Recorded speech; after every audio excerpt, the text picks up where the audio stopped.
presented by Magahia Music Khidasrai. Kutlupur panchayat की जनता जिंदाबाद जिंदाबाद जिंदाबाद संतोषी देवी जिंदाबाद जिंदाबाद जिंदाबाद संतोषी देवी जिंदाबाद जिंदाबाद जिंदाबाद भैया आई गए मुखिया लकसाना माना भैया आई गए मुखिया लकसाना माना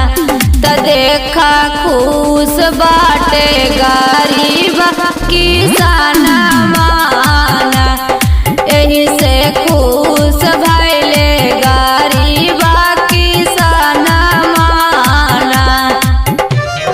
संतोषी देवी जिंदाबाद जिंदाबाद जिंदाबाद संतोषी देवी जिंदाबाद जिंदाबाद जिंदाबाद हमारा मुखिया कैसा हो संतोषी देवी जैसा हो हमारा मुखिया कैसा हो संतोषी देवी जैसा हो नौकरी रात भर में दिहलन सब पर ध्यान माना नौकरी रात भर में दिहलन सब पर ध्यान माना कि लॉकडाउन रात भर में बाटलन गरीब के हसाना माना कि लॉकडाउन रात भर में बाटलन गरीब के रसाना माना कुतुबपुर पंचायत की जनता जिंदाबाद जिंदाबाद जिंदाबाद गरीबों को मसीहा कैसा हो संतोषी देवी जैसा हो अपन पंचायत में बाटलन गेंदा बैठ फूटा बोलवाना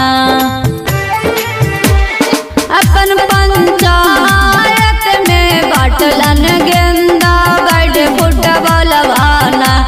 तब किसान तोसी देवी के भैया हो बनद प्रधान माना अब किसान तोसी देवी के भैया हो बनद प्रधान माना